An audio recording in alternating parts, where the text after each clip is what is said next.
वहाँ पे जो भी अधिकारी थे उन्होंने कोऑपरेट किया। जो भी इंफॉर्मेशन मैंने दी उन्होंने ली, उस पर कुछ क्वेश्चंस पूछे और बहुत सारी इंफॉर्मेशन उन्होंने मांगी, वो जो 1 तारीख को मैं देने वाला हूँ। हर वक्त मैंने यही कहा है कि as far as officers are concern, तो वहाँ पे वो उनका काम कर रहे हैं। तो उस ऑफिस में जो ऑफिसर से बात कर रहे थे वो उनका काम कर रहे हैं। मैं मेरा काम सिटीजन्स करके उनको जो भी सपोर्ट करना था वो किया।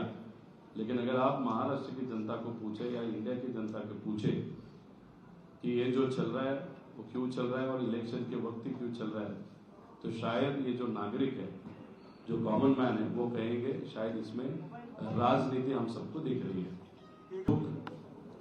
मैं वहां पे लेके गया था, वो पूर्व मुख्यमंत्री चौहान साहब उनकी थी, उनका फोटो में देखता था। पवार साहब ने खुद वो बुक मुझे दी थी। उसी के साथ सुप्रिया ताई ने मुझे संविधान की एक कॉपी दी थी। संविधान किसने हमको दिया? तो डॉक्टर बाबा साहेब अम्बेडकर ने हमको दिया, उनसे हम प्रेरणा लेते हैं। किसके लिए दिया? कॉमन मैन के लिए दिया। उनकी प्रेरणा तो है ही। सुप्रिया ताई ने हमको ये डॉक्यूमेंट दी थी। उसी के साथ मेरे फाइल पे महाराष्ट्र के और इस देश के जो सभी महाव्यक्ति होके गए उनका फोटो था।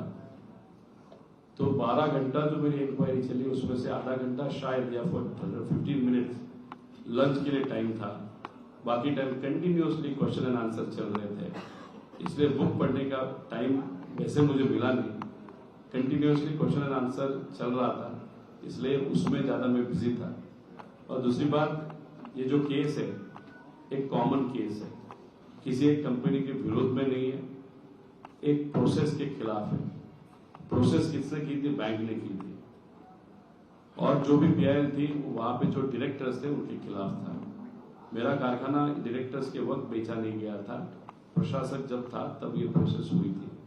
इसलिए अगर पीआईएल के हिसाब से अगर आप जाओ, क्योंकि उसी के बेसिस पे ईओडब्ल्यू ने इंक्वायरी की, उसी के बेसिस से अभी ईडी की, तो वहां पे डायरेक्टली मेरा नाम कहाँ पे भी नहीं। वो होते हुए भी मैं ईडी को कोऑपरेट कर रहा हूँ।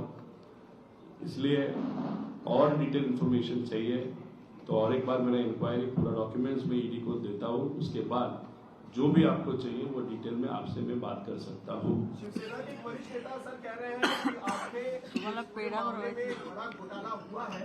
इसको लेकर आपसे सवाल अगर किया जा रहा है, आपने गलत किया है, तभी आपसे पूछताछ। नॉन कॉन्स्टिट्यूशनली जो शिवसेना जिसको दिए उस शिवसेना के बारे में बात कर रहे हो या किसी और शिवसेना के बारे में बात कर रहे हो?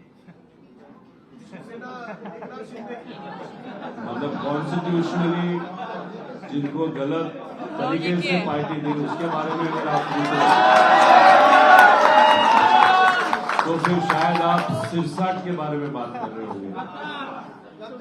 सिरसाट का इशू ऐसे है, वो बहुत बड़े नेता हैं, उनको मंत्री बनना है। लास्ट 2-3 साल से महाविकास आघाड़ी में उनको मंत्री बनना था। अगर एक आध व्यक्ति को मंत्री बहुत मन से बनना है, लेकिन 4-5 साल से उनको अगर अपॉर्चुनिटी नहीं मिलती तो उसका दिमाग में कैसे परिणाम होता है, वैसा परिणाम सिरसाट साहब के सिर पे हुआ है। सिरसाट साहब को भी विनती करता हूँ कि ये जो दौड़ के भाग के लोग जो शायद बीजेपी के साथ गए हैं या जो भी डरने वाले लोग हैं, उसमें से हम तो नहीं है।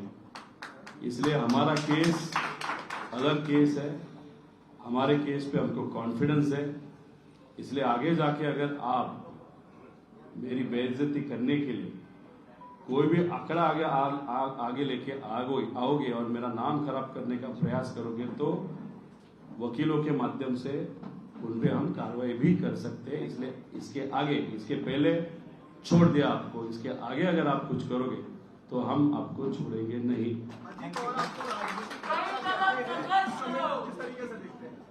पहले भी मैंने बोला है, बच्चों का दिल बहुत साफ होता है, मेरा दिल साफ है। अगर किसी बुजुर्ग के ऊपर कोई भी बड़ा शक्तिशाली व्यक्ति बच्चे के सामने अगर प्रहार करता है, बच्चा भूल जाता है उसकी ताकत कितनी है, लेकिन बच्चा ये नहीं भूल जाता कितना भी बड़ा व्यक्ति हो उसके ऊपर जाके उस बेचारे व्यक्ति को बचाना ऐसा होता है बच्चे का मन, वैसा है हमारा मन। हमें हमको बुरा नहीं लगा जब वो बोले बच्चा हो दिल का सच्चा हो, और उसी के लिए हम लड़ते जाएंगे। चलो।